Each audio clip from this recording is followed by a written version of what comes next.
I read 14 dark romance books in 14 days as part of a dark romance Valentine series. So today I want to talk about Hook by Emily McIntire. This is an enemies to lovers romance with Peter Pan theming. It's pretty dark and very violent. I've put all the content warnings on the screen, so if any of this sort of stuff bothers you in a book, this is probably not the one for you. Instead of Peter Pan, King of Neverland, we have Peter Michaels, one of Forbes' leading men for 5 years running. His daughter, Wendy, has found herself as the object of affection for a very dangerous man, known in the criminal underworld as Hook. Hook has chosen to exact his revenge against Peter for wrongs committed in his backstory, by seducing his daughter and sullying her and leaving her sort of broken at Peter's feet. He didn't, however, plan on falling in love with her, but that's how these stories go. The author states right at the beginning that this is not a retelling, but you do get all of the sort of name recognition stuff sort of sprinkled in throughout the book. A lot of this stuff sort of made me smile or made me smirk, and it wasn't done in a particularly ham-fisted way, although a lot of it was tongue-in-cheek. There are twists and turns and all sorts of foreshadowing and reveals, and it's just this really wild ride through this criminal underbelly of this modern world. This modern fairy tale world. There's no magic or anything. It's just sort of like gangland mafia stuff, but it really works in the context of the story. The story's focus is actually Wendy's sort of coming into her own and developing the desire or ability to stand up for herself and speak her mind. And I really like that focus in a story that really works for me. So let's talk about some of the things that I liked in this book.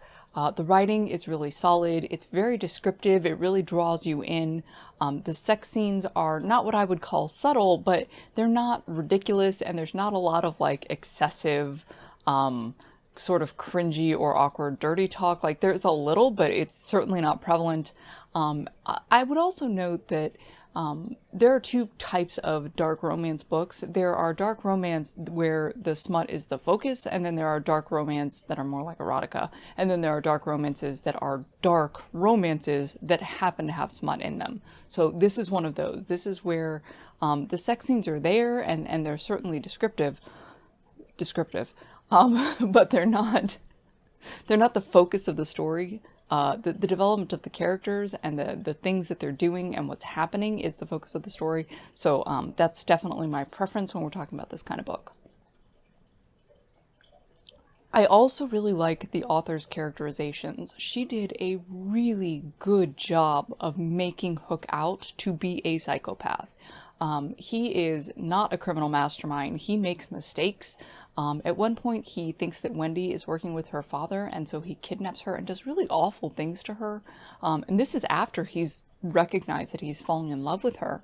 And he realizes belatedly, like, oh, I've made a mistake, that she didn't even know any of this was going on. And the mistakes that he makes, they really cost him. So he's not this like supervillain. He's not this criminal mastermind. He's just a damaged, ruthless man who happens to be falling in love with his worst enemy's daughter. You know he's not a good guy. You know he's not even a good person. But he's also incredibly charming and incredibly likable. And it's not that we're told he's charming, like you see him being charming and you see him being attentive and sweet and soft and likable, and it draws you in a like I can fix him sort of way. You would never ever want to be in a relationship with a person like this in real life, but in a book, it's a really fun ride.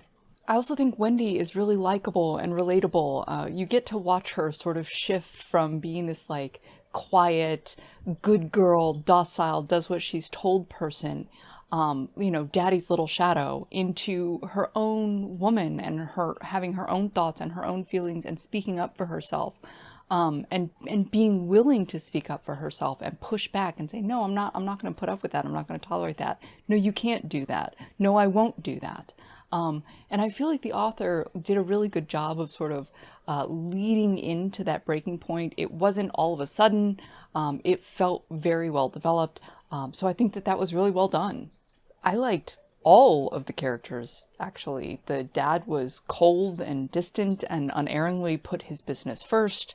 Tink was a complete wacko in a way that really worked. And the few Lost Boys that we got to know, that they fit in really well with the story without distracting from it. I just think it was really well done. If you've been around my channel for a while, you know that one of my personal pet peeves when I'm reading, especially sort of adventure-y books, is when consequences are not impactful. So I need meaningful consequences in order for the risks that the characters are taking to matter to me. And this book does a really good job of that. Even little stuff, even shallow stuff that doesn't seem that important, it retains its weight. So, for example, at one point, Wendy pisses off one of the Lost Boys. Like, she really insults him. She does something really rude. And he gets mad at her, and he just stays mad. Like, she apologizes. He doesn't care. It doesn't go away. She's wronged him, and he's offended, and he stays offended. And it doesn't matter that she's hot. It doesn't matter that she's the boss's girl. She's pissed him off, and he stays pissed. So in most reviews, this is the section where I would tell you about some of the things that I think could be done better, but I don't have any for this one. Basically, this is exactly what I want in a story like this. The characters were well developed, the plot was interesting and engaging, it kept me turning the pages.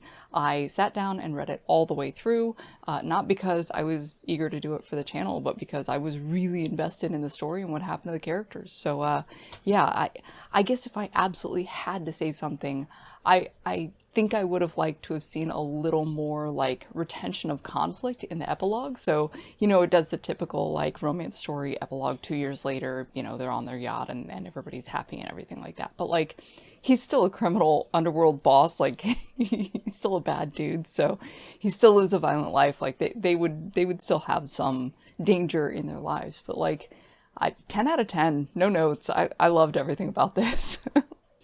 So, yeah, if you were curious what kind of books I like in this particular subgenre, this is it. I'm not sure what that says about me, but that's all I have to say.